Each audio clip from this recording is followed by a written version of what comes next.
So we discussed that adjustments in admission of partners. A and B share profits and losses in the ratio of 2:1. So A and B are the old partners.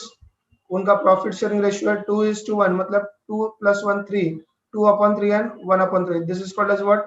Old profit sharing ratio. Balance sheet दिया हुआ है 31 मार्च 2020 before the admission. तो ये A and B are the old partners. And on 1st April 2020 they admitted C into partnership with 1/4 share. तो incoming partner का नाम है C और उसको कितना शेयर देने वाले प्रॉफिट में 1/4, दैट इज 1 out of 4. तो 25% दैट कम्स टू 1/4 मींस तो फ्यूचर प्रॉफिट में 25% शेयर देंगे किसको? C को. तो उसके एडमिशन के लिए कुछ एडजस्टमेंट्स लिखे हुए हैं. Will discuss one by one. तो हम लोग पहले वाला देख रहे हैं लैंड एंड बिल्डिंग के लिए क्या क्या एडजस्टमेंट हो सकते हैं, क्या क्या वेरिएशंस हो सकते हैं वर्डिंग्स में. बैलेंस शीट में लैंड एंड बिल्डिंग दिया है 50,000 और ये सारे एडजस्टमेंट्स है लैंड एंड बिल्डिंग से रिलेटेड. तो इफेक्ट कैसे होंगे देखेंगे. तो पहला लैंड एंड बिल्डिंग ये असेट साइड में दिया हुआ है. लैंड एंड बिल्डिंग का कोई सेपरेट अकाउंट नहीं बनता है, so it will be transfer to balance sheet asset side. Balance sheet asset side. Balance sheet जो बनेगा वो on the date of admission 1 April 2020 जहां पर सी का एडमिशन हुआ है. So land and building the amount is given 50,000. Now we'll read the adjustment. देखो क्या एडजस्टमेंट दिया है. Land and building to be appreciated by 20%. Appreciate करना मतलब बढ़ाना है, 20% से बढ़ाना है. तो यहाँ पर 50,000 किसी भी अमाउंट का लास्ट का जीरो मिटा दोगे तो 10% होता है, दैट इज 5,000. 10% का डबल दैट इज 20%. तो वो कितना होगा यहाँ पर 5,000 का डबल दैट इज 10,000. सो 50,000 का 20% that comes to 10,000 at appreciation. तो 50,000 plus 10,000 that comes to 60,000. तो यहाँ पर जो हमको डबल इफेक्ट देना है that is for 10,000 inner column amount. ये जो इनर कॉलम का अमाउंट है हमारा लैंड एंड बिल्डिंग कितने अमाउंट से बढ़ गया? 10,000 से बढ़ गया. असेट बढ़ता है मतलब प्रॉफिट, असेट कम होता है मतलब लॉस. तो सेकंड इफेक्ट हमारा होगा profit and loss adjustment account में. Profit and loss adjustment account which is otherwise called as revaluation account. ये नॉमिनल अकाउंट है, debit all expenses and losses. Asset का वैल्यू अगर कम हो गया, लायबिलिटी का वैल्यू बढ़ गया तो loss. Credit all income and gains. Asset का वैल्यू बढ़ता है या फिर लायबिलिटी का वैल्यू कम होता है तो प्रॉफिट. तो यहाँ पर क्या हो रहा है? असेट का वैल्यू बढ़ रहा है. असेट का वैल्यू बढ़ रहा है, कितना बढ़ रहा है? 10,000. असेट का वैल्यू कितना बढ़ रहा है? 10,000. तो असेट बढ़ रहा है मतलब प्रॉफिट.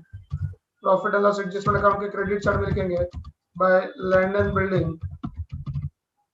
कितना बढ़ रहा है? 10,000. तो यहाँ पर दो इफेक्ट. ये जो एडजस्टमेंट है land and building to be appreciated by 20%. Land and building to be appreciated by 20%. तो इसके लिए क्या करेंगे? यहाँ पर 50,000 का 20% निकालेंगे which is nothing but 10,000. Appreciation हो रहा है मतलब क्या करेंगे? असेट में ऐड करेंगे. सो 50 + 10 60,000. और ये 10,000 का दूसरा इफेक्ट कहाँ पर लिखेंगे? Profit and loss adjustment account या फिर रिवैल्यूएशन अकाउंट की क्रेडिट साइड. रिवैल्यूएशन अकाउंट की क्रेडिट साइड. रिवैल्यूएशन अकाउंट की credit side. Now supposing the adjustment is like this. Land and building is to be revalued at 55,000. Balance sheet में दिया है 50,000 और adjustment में बोला है land and building is to be revalued at 55,000. Is to be revalued. Land and building को कितना करना है? 55,000 करना है. तो देखो कैसे करेंगे. तो यहाँ पर ओरिजिनल लैंड एंड बिल्डिंग दिया हुआ है 50,000. ओरिजिनल लैंड एंड बिल्डिंग दिया है 50,000 और एडजस्टमेंट में लिखा है कि लैंड एंड बिल्डिंग को कितना करना है? 55,000 करना है. लैंड एंड बिल्डिंग का ओरिजिनल वैल्यू दिया है 50,000, उसको 55,000 करना है. मतलब एप्रिसिएशन होगा कितने अमाउंट से? 5,000 से. तो इसका मतलब हुआ कि एसेट्स का वैल्यू जो बढ़ रहा है वो 5,000 से बढ़ रहा है. तो जो सेकंड इफेक्ट होगा वो 55,000 का नहीं होगा, दैट विल बी फॉर 5,000. तो जो सेकंड इफेक्ट होगा वो कितने का होगा? 5,000 का होगा क्योंकि एसेट 5,000 से बढ़ रहा है. तो second effect profit and loss adjustment account credit side. अब प्रॉफिट हो रहा है वो कितना है? 5,000 है. याद रखो सेकंड इफेक्ट 55,000 का नहीं दिया है. Second effect is of 5,000. Second effect is of 5,000. तो यहाँ पर land and building is to be revalued at 55,000. Overall effect क्या हुआ कि ओरिजिनल बैलेंस शीट में 50,000 था जो हमने बैलेंस शीट में एज इट इज लिखा. उसको 55,000 करना है, मतलब 5,000 से बढ़ाना है, तो add in asset 5,000, revaluation account credit से 5,000. Now supposing the adjustment is like this, land and building is to be appreciated by 15,000. देखो यहाँ पर एप्रिसिएशन का परसेंटेज दिया था, यहाँ पर रिवैल्यूड अमाउंट दिया था, अब यहाँ पर एप्रिसिएशन का अमाउंट लिख रहे हैं. लैंड एंड बिल्डिंग का एप्रिसिएशन करना है, is to be appreciated by 15,000, 15,000 से बढ़ाना है. तो कैसे होगा, ओरिजिनल बैलेंस शीट में जो दिया है लैंड एंड बिल्डिंग 50,000, एप्रिसिएशन करने के लिए बोला है 15,000 से, हमारा न्यू बैलेंस जो होगा वो कितना होगा 65,000. मतलब ओरिजिनल लैंड एंड बिल्डिंग 50,000 जो क्वेश्चन में दिया है, एप्रिसिएशन करना है 15,000 से, 15,000 से बढ़ाना है, तो न्यू वैल्यू होगा 65,000, न्यू वैल्यू होगा 65,000, और यहाँ पर प्रॉफिट होगा 15,000, प्रॉफिट होगा 15,000, प्रॉफिट होगा 15,000. फिर से एक बार adjustment, land and building to be appreciated by 15,000, land and building to be appreciated by 15,000, 15,000 से वैल्यू बढ़ाना है, तो ओरिजिनल लैंड एंड बिल्डिंग का वैल्यू लिखा है बैलेंस शीट में, ऐड एप्रिसिएशन 15,000 से बढ़ाएंगे, ये कितना हो जाएगा 65,000, कितना हो जाएगा 65,000. तो दूसरा इफेक्ट कितने का होगा, 15,000 बढ़ रहा है, तो 15,000 इज द प्रॉफिट. तो हमने देखा तीनों एडजस्टमेंट में, ये तीनों एडजस्टमेंट में हमने जो दूसरा इफेक्ट लिखा वो किसका था, इनर कॉलम का था, इनर कॉलम के अमाउंट का सेकंड इफेक्ट था, ना कि आउटर कॉलम का. ना थोड़ा सा डिफिकल्ट एडजस्टमेंट इसमें, land and building is under valued by 20% which needs to be adjusted at proper value. अब इस एडजस्टमेंट को पहले ध्यान से समझेंगे कि अमाउंट कितना आएगा, कैसे आएगा. हमारे ओरिजिनल बैलेंस शीट में दिया है लैंड एंड बिल्डिंग 50,000, और एडजस्टमेंट में देखो अभी क्या बोल रहा है, land and building is under valued by 20%, is under valued मतलब ऑलरेडी अंडर वैल्यूड हो चुकी है, कितने परसेंट से, 20% से. 20% मतलब 100 रुपए में से 20 रुपए कम हो चुका है. Land and building is under valued by 20%, is to be under valued नहीं लिखा है, is to be appreciated, is to be revalued, to be appreciated ऐसा नहीं लिखा है, is under valued, it's a past tense.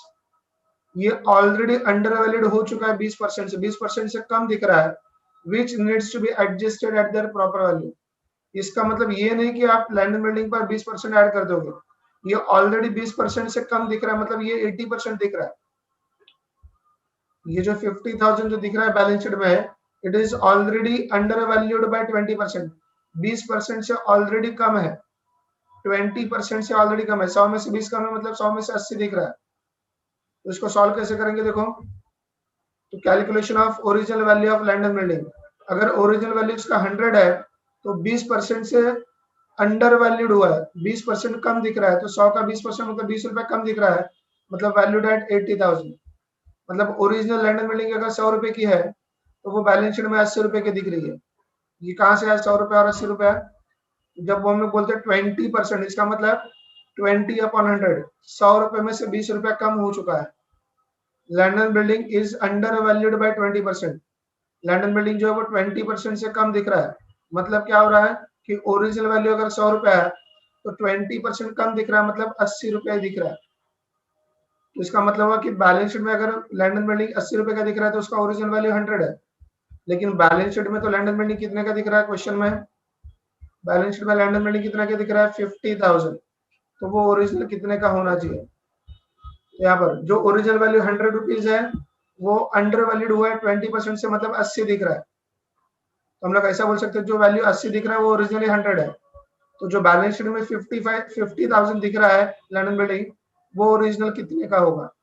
So by cross multiplication 50,000 को multiply करेंगे 100 से, 50,000 को मल्टीप्लाई करेंगे 100 से, डिवाइड करेंगे 80 से, 50,000 को मल्टीप्लाई करेंगे 100 से, डिवाइड करेंगे 80 से.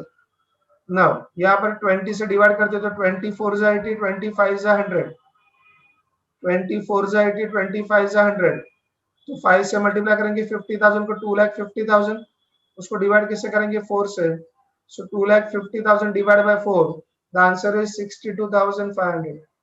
मतलब बैलेंस शीट में जो 50,000 का लैंड एंड बिल्डिंग दिख रहा है वो एक्चुअल में 62,500 का है। बैलेंस शीट में जो 50,000 का लैंड एंड बिल्डिंग दिख रहा है वो एक्चुअल में कितने का है? 62,500 का है। Land and building is under valued by 20%। Land and building 20% से कम दिख रहा है, which needs to be adjusted at proper value. जिसको प्रॉपर वैल्यू में वैल्यू करना है, मतलब जो 50,000 दिख रहा है उसको ओरिजिनल वैल्यू पर लाना है। मतलब कितना करना है? 62,500। मतलब लैंड एंड बिल्डिंग को कितना करना है? 62,500। इसका मतलब एप्रिसिएशन कितना हो जाएगा? 12,500। एप्रिसिएशन कितना होगा? 12,500। लैंड एंड बिल्डिंग का वैल्यू बढ़ रहा है, लैंड एंड बिल्डिंग का वैल्यू बढ़ रहा है। ये प्रॉफिट है, ये कहां पर जाएगा? Profit and loss adjustment account के क्रेडिट साइड में 12,500। 12,500। Continuing with the same balance sheet, A and B old partners, same ratio, same balance sheet. C is admitted on 1st April. Now the adjustments related to the plant and machinery. पहला लिखा है plant and machinery to be depreciated by 10%। यहाँ पर plant and machinery का value दिया है 20,000। Plant and machinery का हम लोग कोई अकाउंट नहीं बनाएंगे, मतलब ये बैलेंस शीट में ट्रांसफर होगा असेट साइड में। Plant and machinery 20,000, plant and machinery 20,000, plant and machinery 20,000 in the inner column as there is a adjustment. क्या adjustment है? plant and machinery is to be depreciated, plant and machinery to be depreciated by 10%, plant and machinery to be depreciated by 10%। 10% से क्या करना है? depreciate करना है। depreciate करना मतलब क्या करना है? less करना है, less depreciation, less depreciation 10%। किसी भी अमाउंट का लास्ट का जीरो मिटा दो 10% होता है, दैट कम्स टू 2,000। तो ये हो जाएगा 18,000। नाउ असेट्स का वैल्यू कम हो रहा है, असेट का वैल्यू कम हो रहा है मतलब ये क्या हुआ? लॉस हो गया। असेट का वैल्यू कम है मतलब क्या हो गया? लॉस हो गया। ये लॉस कहां पर ट्रांसफर करेंगे? रिवैल्यूएशन अकाउंट और profit and loss adjustment account की debit side to plant and machinery account.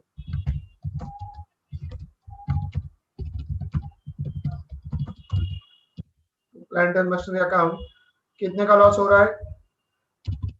2,000। कितने का लॉस हो रहा है? 2,000।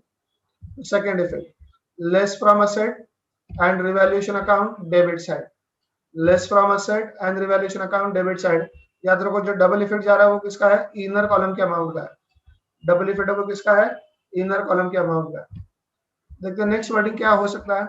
Plant and machinery is to be revalued at 15,000। Plant and machinery जो बैलेंस शीट में दिया है 20,000 का है, उसको कितना करो ऐसे बोला है? Is to be revalued at 15,000, उसको 15,000 करो। तो ये कैसे सॉल्व करेंगे? प्लांट एंड मशीनरी ओरिजिनल दिया है 20,000, उसको कितना करना है? 15,000 करना है।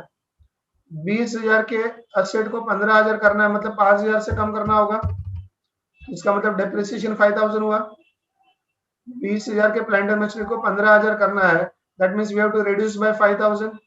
5,000 से क्या करना है? कम करना है। 5,000 से कम करेंगे, यहाँ पर दूसरा इफेक्ट कितने का होगा? 5,000। 5,000 का नुकसान हो रहा है, असेट का वैल्यू कम हो गया मतलब लॉस हो गया। Revaluation account debit side.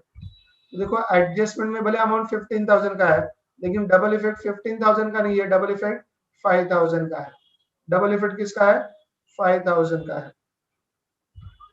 तो यहाँ पर plant and machinery to be revalued at 15,000 क्या किया हमने? तो 20,000 के एसेट्स को 15,000 किया, मतलब इट इज रिड्यूस्ड बाय 5,000। तो जो डबल इफेक्ट है वो 5,000 का है, less from assets and revaluation account debit side. Plant and machinery is to be depreciated by 5,000। अगर ऐसा लिखा है, मैं थोड़ा अमाउंट यहाँ पर चेंज कर देता हूँ। Plant and machinery is to be depreciated by 4,000, अगर ऐसा लिखा है तो क्या करेंगे? तो डेप्रिसिएटेड बाय 4,000, तो आउटर कॉलम में कितना आएगा? 16,000। Outer column 16,000। डेप्रिसिएशन करने के लिए बोला है 4,000 से, तो 20,000 के एसेट का 4,000 से डेप्रिसिएशन करेंगे तो 16,000 होगा। सेकेंड इफेक्ट होगा वो इनर कॉलम के अमाउंट का होगा। तो यहाँ पर लॉस हो रहा है, एसेट का वैल्यू कम हो रहा है, it's a loss. Debit all expenses and losses, revaluation account की डेबिट साइड, रिवैल्यूएशन अकाउंट की डेबिट साइड। ये तीनों में फर्क क्या था, पहले में परसेंटेज लिखा था डेप्रिसिएशन का और तीसरे में डेप्रिसिएशन का अमाउंट लिखा था, दैट इज ओनली डिफरेंस। पहले में डेप्रिसिएशन का परसेंटेज लिखा है, तीसरे में डेप्रिसिएशन का अमाउंट लिखा है, और यहाँ पर दूसरे में सेकंड वाले में क्या लिखा था, रिवैल्यूएशन अमाउंट लिखा था। याद रखो आपको रिवैल्यूएशन अमाउंट का सेकंड इफेक्ट नहीं लिखना, आपको डिफरेंस का सेकंड इफेक्ट लिखना है। And now the adjustment, plant and machinery is overvalued by 25%, which needs to be adjusted at proper value, which needs to be adjusted at proper value। तो यहाँ पर हमारे ओरिजिनल बैलेंस शीट में plant and machinery है 20,000 का, original balance sheet में plant and machinery है 20,000 का। एडजस्टमेंट देखते हैं क्या लिखा है, plant and machinery is overvalued, already ज्यादा वैल्यू हो चुका, कितना परसेंट से, 25% से। मतलब 100 रुपए की चीज 25 रुपए से ज्यादा दिख रही है, मतलब 125 दिख रही है। जो चीज ओरिजिनल 100 रुपए की होनी चाहिए वो 25% ज्यादा दिख रही है, 25% ज्यादा दिख रही है। 100 का 25% मतलब 25, तो 100 रुपए की चीज 25 रुपए से ज्यादा दिख रही है, मतलब 125 दिख रही है, जिसको हमको क्या करना है, which needs to be properly adjusted. तो यहाँ पर कैसे होगा, ये जो ओरिजिनल वैल्यू 100 रुपए का है वो 25% से ज्यादा दिख रहा है, मतलब 125 दिख रहा है। मतलब ओरिजिनल प्लांट एंड मशीनरी अगर 100 रुपए की है तो वो बुक्स में 25% ज्यादा दिख रहा है, मतलब 125 दिख रहा है। तो हम लोग ऐसे बोल सकते हैं, जो प्लांट एंड मशीनरी 125 का दिख रहा है वो हकीकत में 100 रुपए की है। प्लांट एंड मशीनरी जो 125 दिख रही है वो हकीकत में कितने की है, 100 रुपए की है। तो आपके बैलेंस शीट में जो प्लांट एंड मशीनरी दिख रहा है वो 20,000 का है, तो वो ओरिजिनली कितने का है। सो बाय क्रॉस मल्टीप्लिकेशन 20,000 को मल्टीप्लाई करेंगे 100 से, डिवाइड करेंगे 125 से, फिर डिवाइड करोगे 25 से, 25 5 is 125, 25 4 is 100, so 20,000 multiplied by 4 80,000 and 5 80,000 divided by 5 that is 16,000। मतलब ओरिजिनल वैल्यू उसका 16,000 होना चाहिए, ओरिजिनल वैल्यू उसका कितना होना चाहिए, 16,000। जो plant and machinery balance sheet में 20,000 का दिख रहा है वो हकीकत में ओरिजिनली 16,000 का है, वो हकीकत में ओरिजिनल कितने का है, 16,000 का है। So which we need to properly adjust, 20,000 को 16,000 करना है, मतलब 4,000 का क्या करना होगा, डेप्रिसिएशन करना है। 4,000 का क्या करना है, डेप्रिसिएशन करना है। उसका दूसरा इफेक्ट, एसेट का वैल्यू कम हो रहा है 4,000 से, मतलब 4,000 का लॉस हो गया है। Profit and loss adjustment account debit side, profit and loss adjustment account debit side. फिर से एक बार क्या लिखा है, plant and machinery is over valued bye 25%, over valued ज्यादा हो गया वैल्यू, ऑलरेडी ज्यादा हो चुका वैल्यू, कितने से, 25% से। मतलब 100 रुपए पर 25 रुपए ज्यादा दिख रहा है, तो 100 रुपए पर 25 रुपए ज्यादा दिख रहा है, मतलब 100 रुपए की चीज 125 दिख रही है। मतलब ओरिजिनल 100 रुपए की है लेकिन दिख रही है 125 की। हम लोग ऐसे बोल सकते हैं, जो मशीनरी 125 की दिख रही है वो ओरिजिनली 100 रुपए की है। तो बैलेंस शीट में तो मशीनरी 20,000 का दिख रहा है, तो वो हकीकत में कितने का है, ओरिजिनली कितने का है। तो original value of plant and machinery हम लोग ये कैलकुलेशन करेंगे तो 20,000 multiplied by 100 divide by 125, originally वो 16,000 का है। मतलब 20,000 के मशीन को 16,000 करना है, 20,000 के मशीन को 16,000 करना है, तो 4,000 का क्या होगा, डेप्रिसिएशन होगा, less from assets and revaluation account debit side, revaluation account debit side. Now we'll discuss the adjustment related to the debtors. In the original balance sheet before admission, supposing the debtors are given, debtors they have 50,000 और adjustment में लिखा provision for doubtful debts, that is RDD, is to be created at 5% on debtors. debtors का balance दिया balance sheet में 50,000 और बोला RDD का provision करो कितना परसेंट, 5%। इसको कैसे करेंगे, बैलेंस शीट के असेट साइड में, बैलेंस शीट के असेट साइड में लिखेंगे डेटर्स 50,000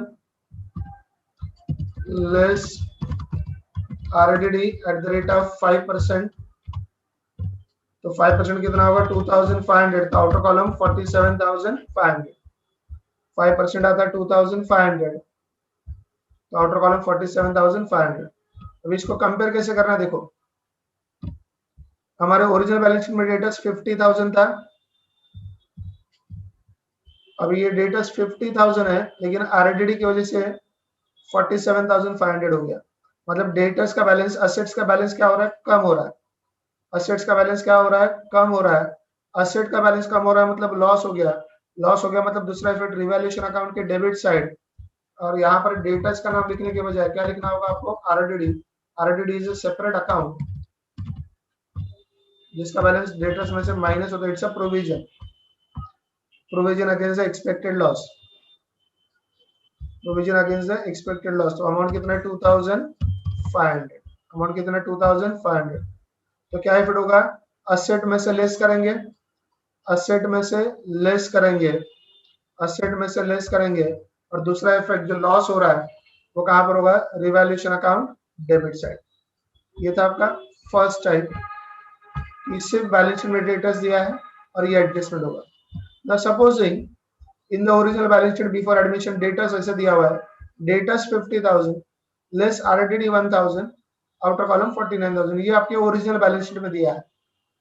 और अभी एडजस्टमेंट है, provision for doubtful debts RDD is to be created at 5% on debtors, RDD is to be created at 5% on debtors. तो ये किसको कैसे करेंगे, तो सबसे पहले तो हमको ओरिजिनल लिखना है, डेटर्स बैलेंस शीट में दिया था 50,000, फिर एडजस्टमेंट में लिखा है RDD is to be created at 5% on debtors. तो 5% आरडीडी क्रिएट करेंगे, 50,000 का 5% that is 2,500, outer column 47,500, outer column 47,500। अभी हमको क्या करना है, कंपेयर करना है, कंपेयर करना है। तो पहले डेटर्स का अमाउंट, यहाँ पर नेट अमाउंट कितना था 49,000 था, अब 49,000 की जगह पर 47,500 हो रहा है। पहले डेटर्स का अमाउंट कितना था आउटर कॉलम में 49,000, अब कितना हो रहा है 47,500, मतलब बैलेंस कम हो रहा है, मतलब बैलेंस कम हो रहा है, बैलेंस कम हो रहा है मतलब लॉस। तो हमको profit and loss adjustment account के डेबिट साइड में लिखना है, लेकिन कितना लिखना है, तो ये 2,500 नहीं लिखना है, क्योंकि 2,500 का लॉस नहीं हो रहा है, 2,500 का लॉस नहीं हो रहा है। 49,500 माइनस 47,500, तो जो लॉस हो रहा है वो कितने का हो रहा है 1,500, लॉस हो रहा है वो कितने का हो रहा है 1,500, क्योंकि पहले से 1,000 रुपए का लॉस तो पहले से था, अब हमारा एक्सपेक्टेड लॉस 2,500 हुआ, तो लॉस 1,500 से बढ़ गया। तो अभी लॉस जो है वो कितने का हुआ 1,500। ये 1,500 का अमाउंट आप कहां से लिखोगे, तो ये 49,000 माइनस 47,500, 49,000 माइनस 47,500। अब समझो एडजस्टमेंट ऐसा है, provision for doubtful debts RDD is to be created at 1% on debtors. RDD कितना करना है 1% करना है ऑन डेटर्स। तो आरडीडी 1% करना है, तो पहले तो यहाँ पर 1% माइनस करोगे, 50,000 का 1% वो आता है 500, मतलब आपके आउटर कॉलम में यहाँ पर आएगा 49,500, आरडीडी एट 1%, तो 50,000 का 1% दैट कम्स टू 500, तो 50,000 माइनस 500 हो जाएगा 49,500। अभी आपके ओरिजिनल बैलेंस शीट में डेटर्स कितना था, नेट डेटर्स 49,000 और अभी हो रहा है 49,500, तो डेटर्स का बैलेंस उल्टा बढ़ गया, पहले 49,000 था आपके बैलेंस शीट में, अब बैलेंस शीट में 49,500 हो गया, तो 500 से बढ़ रहा है, 500 से बढ़ रहा है, तो ये असेट बढ़ रहा है मतलब प्रॉफिट हो गया, तो वो डेबिट साइड में लिखने के बजाय, डेबिट साइड में आने के बजाय वो कहां पर आएगा, क्रेडिट साइड में आएगा बाय आरडीडी अकाउंट, और कितना बढ़ गया है 500। तो आपका यहाँ पर डेटर्स का बैलेंस बढ़ गया, 49 का 49,500 हुआ, ये डिफरेंस लिखोगे, देखो ये 49,000 और ये 49,500, तो डिफरेंस 500 का है। याद रखो ये 500 का डबल इफेक्ट नहीं दे रहे, ये 500 का डबल इफेक्ट नहीं दे रहे, इस 500 का ये दूसरा इफेक्ट नहीं है, ये जो 500 रुपया है वो डिफरेंस किसका है, तो ओरिजिनल बैलेंस शीट में 49,000 था और अब उसका कितना हो रहा है 49,500, मतलब असेट का बैलेंस 500 से बढ़ रहा है, असेट का बैलेंस 500 से बढ़ रहा है, असेट बढ़ रहा है मतलब प्रॉफिट हुआ, रिवैल्यूएशन अकाउंट की क्रेडिट साइड, रिवैल्यूएशन अकाउंट की क्रेडिट साइड। तीसरा adjustment, provision for doubtful debts RDD is no longer necessary, या फिर ऐसा लिखकर आएगा all debtors are consider good. दोनों एडजस्टमेंट का मतलब सेम, देखो क्या है दोनों adjustment, provision for doubtful debts is no longer necessary, RDD की जरूरत नहीं है, कुछ भी डाउटफुल नहीं है, मतलब सारे डेटर्स अच्छे हैं। All debtors are consider good, दोनों का मतलब एक ही है, सारे डेटर्स अच्छे हैं, इसका मतलब कोई भी डाउटफुल नहीं है, मतलब हमको आरडीडी की जरूरत नहीं है। तो ऐसे हालत में कैसे करना होगा, यहाँ पर आरडीडी की जरूरत ही नहीं है, तो आरडीडी यहाँ पर क्या होगा, नील, आरडीडी की जरूरत नहीं है, तो आउटर कॉलम में कितना हो जाएगा यहाँ पर 50,000। तो जो ओरिजिनल बैलेंस शीट में डेटा 49,000 का था, जो ओरिजिनल बैलेंस शीट में डेटा 49,000 का था, अब वो डेटा कितने का हो गया 50,000, मतलब डेटा का बैलेंस 1,000 से बढ़ रहा है। पहले नेट डेटा 49,000 था, अब डेटा 50,000 हो गया, मतलब 1,000 से बढ़ गया। तो क्रेडिट साइड में डेटा मतलब असेट का बैलेंस बढ़ रहा है, credit on income and gains, और बैलेंस कितने अमाउंट से बढ़ रहा है, 1000 से बढ़ रहा है। यहाँ पर इस बैलेंस शीट में से माइनस करेंगे 0, लेकिन दूसरा इफेक्ट आएगा वो क्या होगा, प्रॉफिट रिवैल्यूएशन अकाउंट के क्रेडिट साइड में 1000। कौन सा एडजस्टमेंट था, provision for doubtful debts is no longer necessary, या फिर लिख कर आएगा all debtors are consider good, सारे डेटर्स अच्छे हैं, मतलब सबसे पैसा वसूल होने वाला है, तो डाउटफुल कुछ भी नहीं है। तो डाउटफुल कुछ भी नहीं है मतलब आरडीडी की जरूरत नहीं है। तो 50,000 का डेटर्स 50,000 का ही है, पहले 49,000 था डेटर्स, अब 50,000 हो गया, मतलब असेट 1,000 से बढ़ गया। असेट बढ़ता है मतलब प्रॉफिट रिवैल्यूएशन अकाउंट के क्रेडिट साइड में by RDD account 1000, RDD account 1000। और अगर क्वेश्चन में लिखा है RDD is to be maintain as it is, अगर देखो ऐसा लिखा क्वेश्चन में RDD is to be maintain as it is, RDD is to be maintain as it is, या फिर पूरे क्वेश्चन में कहीं पर भी एडजस्टमेंट ही नहीं है आरडीडी का, ओरिजिनल बैलेंस शीट में ये स्ट्रक्चर है और पूरे एडजस्टमेंट की लिस्ट में कहीं पर भी आरडीडी के बारे में कुछ नहीं लिखा है, या फिर लिखा है RDD is to be maintain as it is, तो हमको करना क्या होगा, यहाँ पर आरडीडी एज इट इज रखना है, मतलब 1000 ही रखना है। तो आउटर कॉलम में तो 49,000 ही होगा, मतलब यहाँ से आरडीडी लेस करेंगे 1,000, और यहाँ पर पहले भी 49,000 था, अभी भी 49,000 है, मतलब no profit no loss, no profit no loss. ये कब होगा, जब आपके ओरिजिनल बैलेंस शीट में डेटा ऐसे लिखा है 50,000 लेस आरडीडी 1000 49,000, और एडजस्टमेंट की लिस्ट में कहीं पर भी आरडीडी के बारे में कुछ नहीं लिखा है, आरडीडी के बारे में कुछ नहीं लिखा है, तो हमको आरडीडी सेम रखना होगा 1000, या फिर लिखा होगा RDD is to be maintain as it is, RDD को जैसे है वैसे ही रखो। तो यहाँ पर आरडीडी लेस होगा 1000, आउटर कॉलम 49,000, तो पहले भी 49,000 था, अभी भी 49,000 है, नो प्रॉफिट नो लॉस, मतलब यहाँ से 1,000 तो लेस होगा, लेकिन यहाँ पर कुछ भी नहीं आएगा, क्योंकि ना तो लॉस हो रहा है ना तो प्रॉफिट हो रहा है, ना तो डेटर्स का बैलेंस बढ़ रहा है ना तो कम हो रहा है। तो एज इट इज है, पहले भी 49,000 था, अभी भी 49,000 है।